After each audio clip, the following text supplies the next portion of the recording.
Hi everyone, welcome back to another episode of The Art of Business English. Andrew Ambrose is here for episode 114, and yeah, I'm in my second week of confinement here.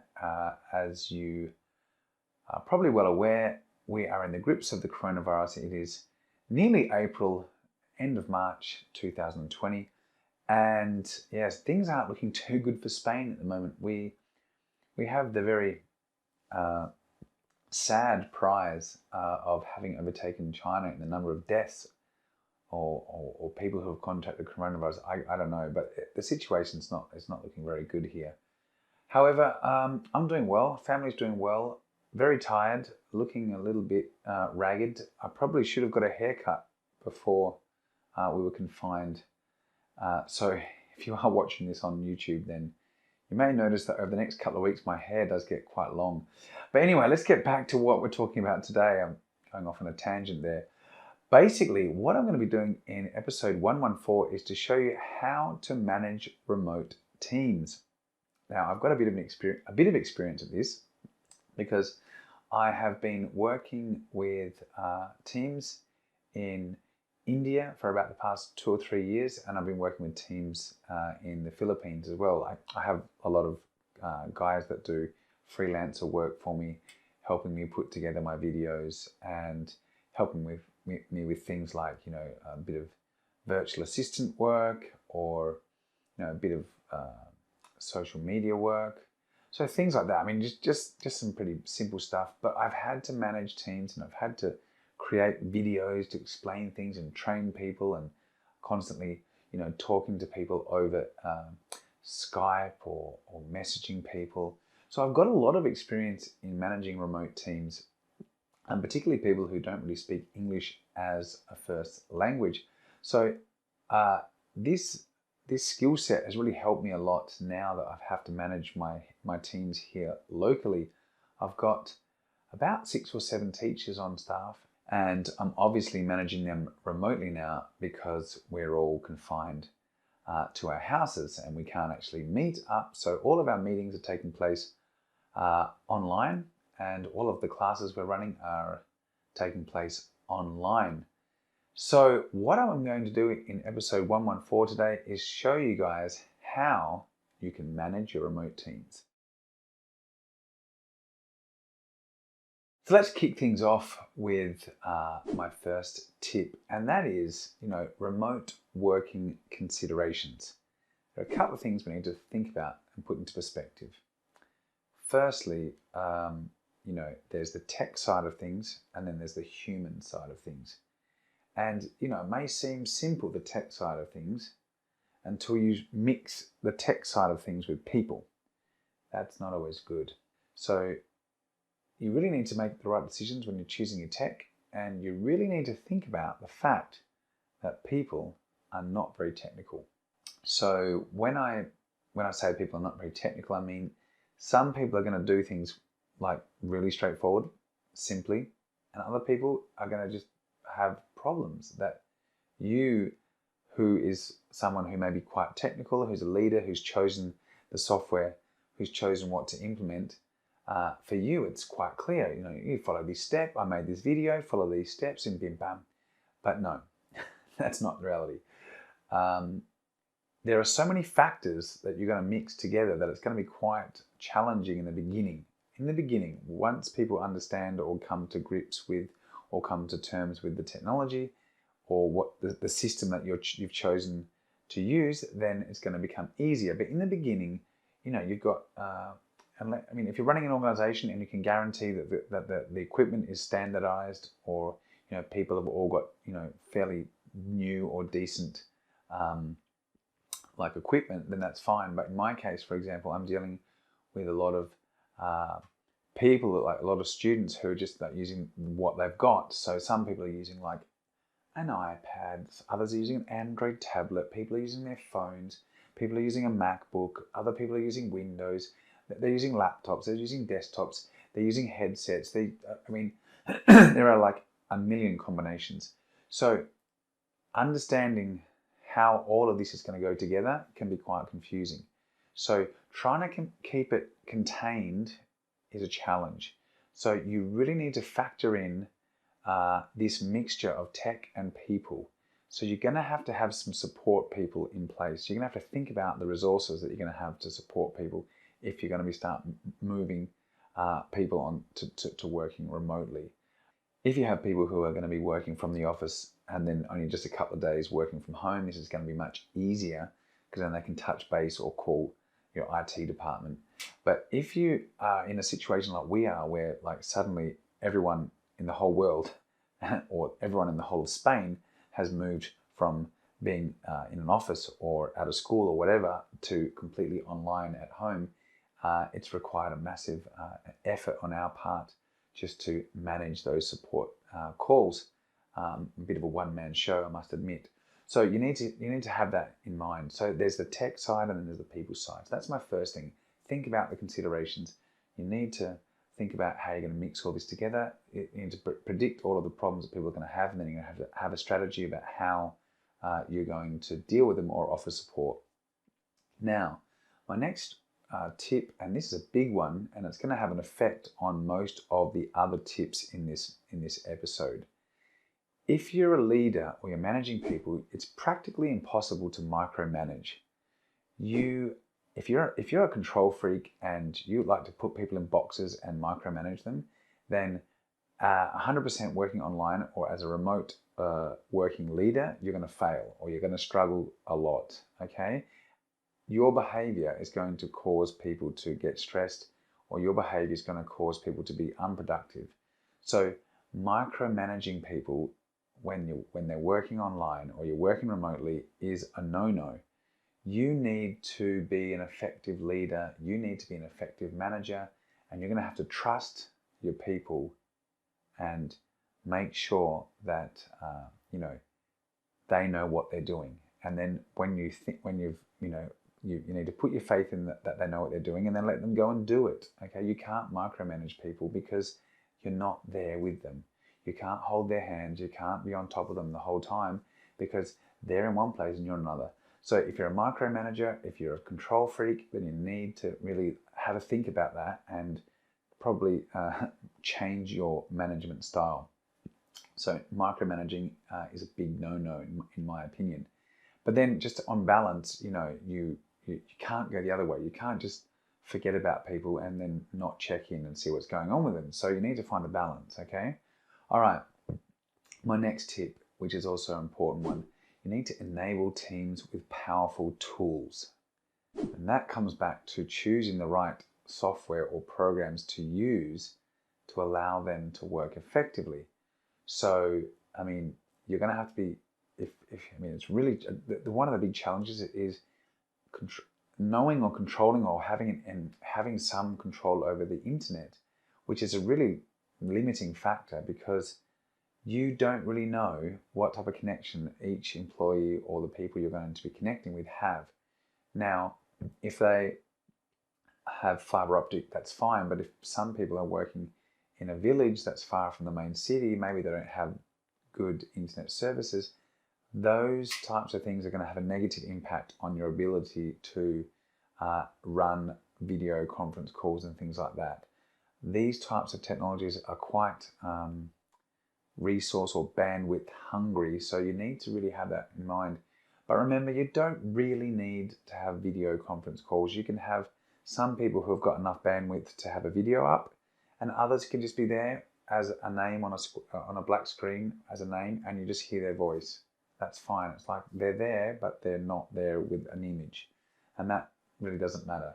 As long as you as the team leader, you're just because you can't see them, you can see their name on the screen. So you ask them, "Hey John, what's your opinion on this?" So you make sure you keep including them in the meeting.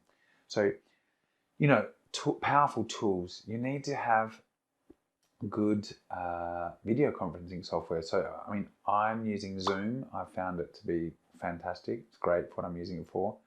It's got some really great functionality.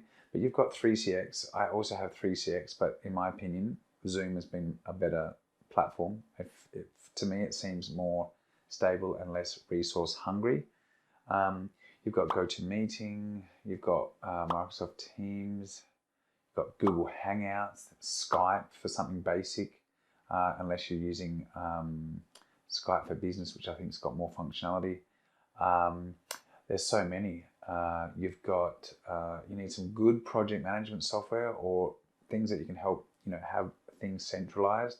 So, you can use Trello, which is a great piece of software. What are some other ones? Oh, there's loads, anything, MS Projects, anything. There's one that I use, Aganti, which is it's a free project management online platform. So anything that you can use to help people collaborate on documents and things like that. I mean, even simple things like Google Drive will be effective. Dropbox, those types of things that are going to help people work on centralized documents, and you're not going to lose things, and you're not going to have to worry about sending massive amounts of data or large files across the internet. Okay? So yeah, really important that you empower your team with powerful tools. Okay? So that's going to require some research, and if you're not sure, just try a couple in the beginning and see which one works for you. Okay, my next tip is, to consider or be ready for time zone differences. If you're working with remote teams, some people, especially if you've got colleagues in other countries, you're going to be working with people who are on a different time zone. And for me, this is something I've learned over the years, because if I'm here in Spain and I'm working with people in India or the Philippines, they're on a completely different time zone. My family's from Australia, so I'm sort of used to that now. Like Australia's 7 hours ahead of Spain, so I'm sensitive to that, and it's really important that you think about this and you plan for it, because you need to make sure that you're giving people the work or they know what they have to do, especially if they're on a time zone ahead of you, because you want to anticipate that they'll be doing things while you're sleeping or you're not at work, and you want to make sure that you're getting the most out of their time, so you don't want them sitting around doing nothing. So really important to plan effectively, be ready for those time zone differences, and make sure people know when you're awake too, and make sure people know what time they can expect to hear from you, and be sensitive to these time differences, because maybe when your peak time is like, for me it's perfect to have a meeting now, it's like 9 o'clock at night for them, and it's a bit of a big ask to get one of your colleagues to come to a meeting at 9 o'clock at night for them when it's the afternoon for you. So time differences is really important, because it can affect people's private life, and it's something that maybe people will find a bit offensive or a bit annoying, and they may not appreciate the fact that you as their boss keep asking them to do meetings at times that are inappropriate for them, when those times may be more appropriate for you. So think about time zone considerations. Think about the best time and the most productive time you can get. Try and align those, okay? And that might require you to start really early in the morning. So these are some of the things you're going to have to consider with time zones. All right, what's my next tip? This is a big one, and this comes back to managers who try to micromanage. Don't organize too many meetings. Managers who are, control freaks, people who need to know everything, what's happening, they just keep programming meetings all the time because they want to know what's going on. They have this sensation or this feeling that they're losing control. They don't know what's happening because they feel the distance between them and their staff. If you are working from home, then there are many interruptions. It's not like in the office. You've got your kids here, if you have kids, or your partner. There's many things that interrupt you. And if you don't have kids or you're at home alone, then that's great. But when you're working from home and you're trying to balance like your family life and your work life, it can be really quite stressful and quite frustrating. A lot of people I'm speaking to now who are in confinement are really struggling because it's, their kids are at home too all day. So these are some of the considerations. People have a real challenge putting a line, drawing a line between their work life and their private life when they're working from home. So if you're scheduling meetings all the time, that's another interruption. That's another thing.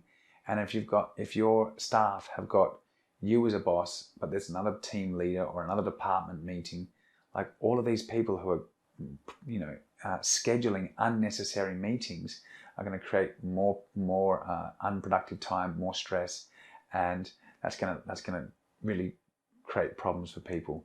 Now, if you're interested in improving your meetings and becoming better at online meetings and all these things related to meetings, then check out my course on Confidence in Business English Meetings. It's fantastic. It talks about all the do's and don'ts of running meetings, how to run meetings, how to be an effective leader in meetings.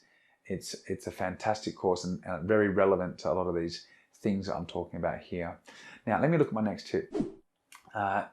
You need to have effective communication skills. People think that they're great communicators until there's this barrier. The technology enables us to communicate over distance, but it's also a barrier to communication.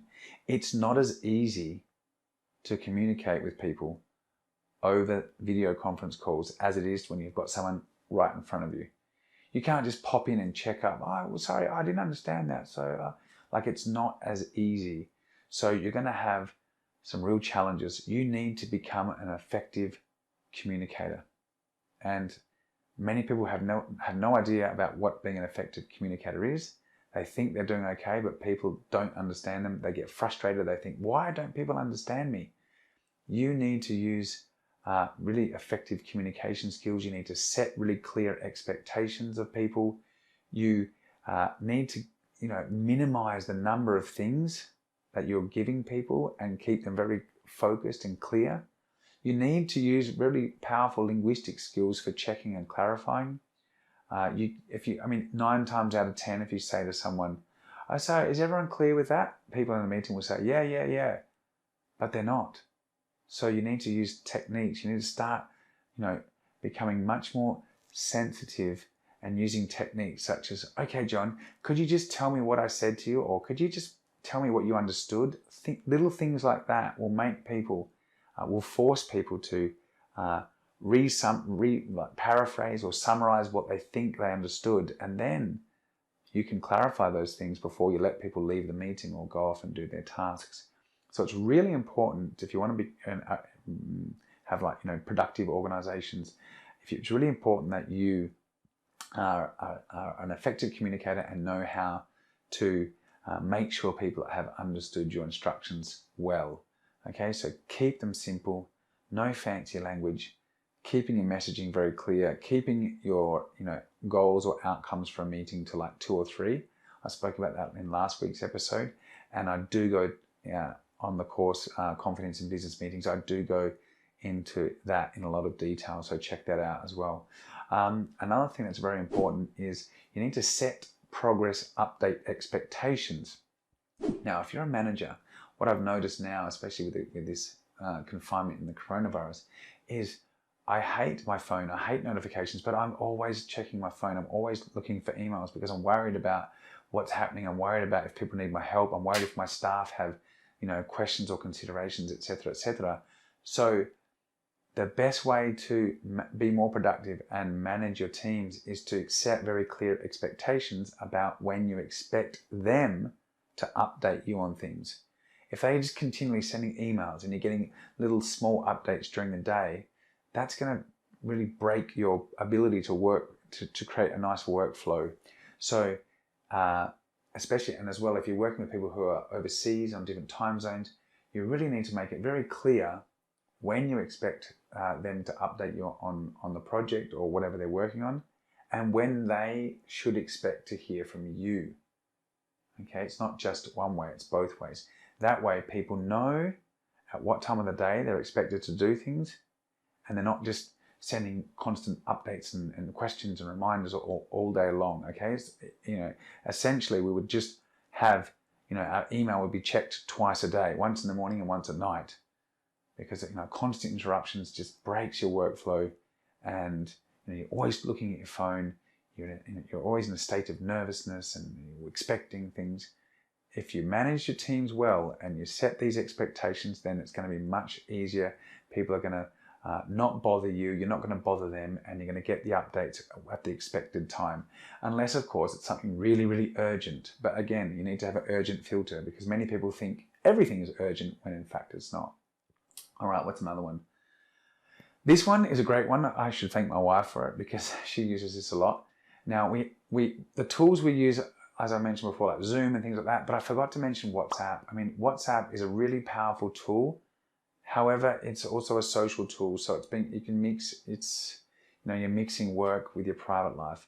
However, it is true that it's become more and more prominent, and it's part of your business life now. People use WhatsApp to communicate all the time, and one of the great things about WhatsApp is you can send a simple voice message. Just press the button, record what you're going to say.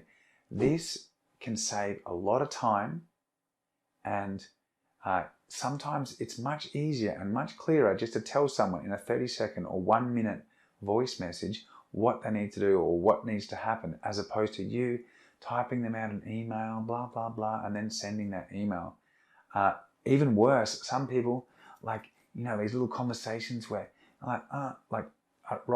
you're telling someone the instructions over WhatsApp, and it's just like this long, drawn out back and forth between you and the person. Just send a voice message and summarize everything very clearly in a message, and it's there. And as well, if you've got a WhatsApp group with a team, you can just send that information to everyone instantly, as opposed to these little small updates, and people then have to read the whole thread to find out what happened because they were away for an hour or something. Just in one voice message, you can try and summarize everything. So I'm a big fan of voice messages. They can be quite effective and help you be much more productive when dealing with your teams. What's my next one? Be ready for communication breakdown. That is gonna happen. It's much more difficult to communicate and hold meetings when you're doing it over voice, video conference calls and things like that. So you need to be ready for communication breakdown and try and put some steps into place to help you overcome those communication breakdowns. So as I mentioned before, having good, effective communication skills, checking and clarifying what people said is really important. Making sure people are very clear on their expectations before they leave a meeting. And, another thing is you need to create a culture within your organization where people feel comfortable asking you for clarification. Many staff are a bit worried about asking the boss a question about something because, I don't want to waste the boss's time, or the boss is going to think I'm an idiot. I mean, try and remove this culture from your company. You should always, really have an open door for people who want to clarify things. You should really, some bosses, a staff member says, Scotty, I'm sorry, could you explain it to me again? And the boss goes, and that reaction signals to the people in the organization that the boss is frustrated, that he feels that you're wasting his time. And the boss is thinking, I just explained it. Why didn't they understand me? They're wasting my time. This type of behavior, this type of culture is really negative, and it's going to lead to more and more unproductivity, because people will be fearful of clarifying, fearful of asking for advice, fearful of checking, and then they will do things that they were not supposed to do, which will then require the boss to check it, say, no, that wasn't right, you need to do it this way, and then that person will have to do that task again. So all of these types of things are going to create a really difficult work environment. So you need to have a culture in your company where people are encouraged to clarify, check, and make sure that they've understood things. Everyone should feel comfortable to say, I'm sorry, I didn't understand that. Could you repeat that again? Or could you explain that to me again? Or could you go into more detail? When you said this, did you mean that? All these types of things to make sure that everyone is really clear on what's going on. Another point that's really important is you need to help people adjust to online meetings. When you're meeting in person, it's really easy to, for the conversation to move and switch and change between people.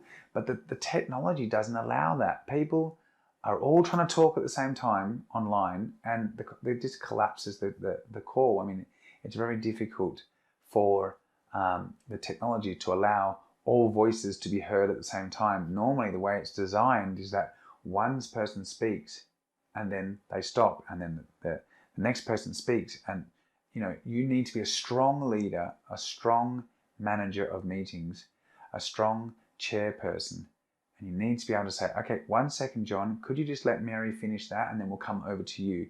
You need to be there in the meetings, controlling the flow and the way that people present their information. Because what often happens is, because people are not used to this type of meeting format or the way the technology works, they all just start talking. They're talking over each other, they're interrupting, and people who are managing the meeting will feel that they're losing control of the meeting, and that the meeting, instead of being very focused and very clear, it becomes confusing, and people lose their focus, and then people don't understand because everyone's talking, and there's no order, and the structure of the meeting just falls apart. So it's really important that you be a strong chairperson or meeting leader. And again, if you want these skills, or if you're looking for more in-depth information about this, then check out my course. It covers all of this. Okay. What's my next tip? Make notes on things so you don't forget. Sounds simple, but when you're working from home, there are so many interruptions. I mean, you've got, all it takes is just one, your wife or your husband calling you, honey, come here for a sec. Can you just unpack the dishwasher for me? The kids need you for a sec. Whatever. Like, there's a million things that are going to break your concentration. So whenever there is something important, just not write it down in a notepad. I mean, literally, don't use a computer. Don't use your phone, because that's just more technology. Use a diary or an agenda or something simple, a notepad with paper and a pen. And that's really going to help you not lose those important bits of information, or those ideas that you generate, or those important things that you need to do. Because with all these interruptions and the emails and the WhatsApps and the phone calls and the family and whatever, literally you forget things all the time. I'm finding that, I've got my mind's racing, and lots of things are coming into it, but then I think of one thing, and then 5 minutes later I've forgotten it. So write it down, take notes, just don't lose the notepad or the agenda or your diary, otherwise you'll lose all that information. But take notes and everything, okay? And one really important thing, which I found is really useful as well, is use pictures or charts, things that help to visualize or make the information more visual. Not having people in front, not having the person in front of you, it's like you've got the person's face on the video conference call, but the technology allows you to share screens, share documents, have the document up on the screen. You need to make things really visual, because then people are going to see them better, they're going to remember them better, and lots of talking and just people listening. Look, there's too much information. They don't retain enough, and just clarifying things with diagrams or charts or pictures or just even a PowerPoint is going to make a big difference to the retention of information. It's very tiring when you're working online. It's very tiring. You need to maintain your concentration. So anything that helps in a visual way is going to be of great benefit. And finally, this is really important. For example, with Zoom, with all of these programs, you can upload a document, or you can share the document and put it on your screen. Okay, so if you know you're having a meeting and you're going to be talking about a document, or you're going to be talking about a report, or you're going to be talking about some figures or data or whatever, or there's a PowerPoint that you're going to accompany with your presentation, or whatever the document that you're going to be working on, send it out first. Be organized. Send it out first to your team. Tell them, guys, print a copy of this because I want you to take some notes on it. And then literally you can put that document, PDF, PowerPoint, whatever it is, up on the screen, and you just guide people with your voice, and they have a visual cue as well. You say, okay, guys, can everyone just turn to page 1 of the report? Or can everyone be, all right, guys, I'm on page 8 of the report. Can you just look down at the second paragraph, and I want you to lead with that. or I'm going to lead with that. And like, there it is on the screen, and they've got their copy there. They can take notes. It's much more interactive. As I mentioned last week, you can purchase like an XP pen writing board. You can draw on it. You can make notes, highlight it. Anything to make the meeting or the interaction more engaging, more dynamic, and help people. You really need to talk them through every step. Sometimes I'm doing support calls with people, and I say to them, what do you see on the screen? Read it to me. And even though I can't see the screen because I'm talking to them, until I can actually get to their computer and remotely access it, I have to like go on their, like the cues they tell me orally over the phone. And I'm like, what's on the screen? Tell me what's happening. And they read it back to me. I'm like, okay, I know where they are. And okay, click this, click that, because it's in my mind. I'm visualizing it. You need to do the same with your staff. We're on this page. Turn this. Now we're moving to this page. Lots of like instructions to guide them. And the best way to do that is to send out your PDFs, send out your documents first, get people to print it up or have a copy with them, and then you put it up on the screen and you talk them through it. Okay, so those are a bunch of tips from first-hand experience of how you can manage your remote teams. Okay, remember, you need a place where you can, have a central storage location or track all of your actions, decisions, and things like that. And yeah, you need to really be clear about what it is you want people to do, your expectations of them, when you expect things, the steps they need to take, the times you're going to meet. Everything really needs lots of planning and thought. You can't just rush into things. You can't just be all over it. You can't just be, oh, now this, oh, now that. And that's why a lot of people I'm speaking to now, they're struggling because their colleagues, their bosses, or the staff members are not prepared to work remotely. They're not prepared to work online. And their days are long and stressful and unproductive.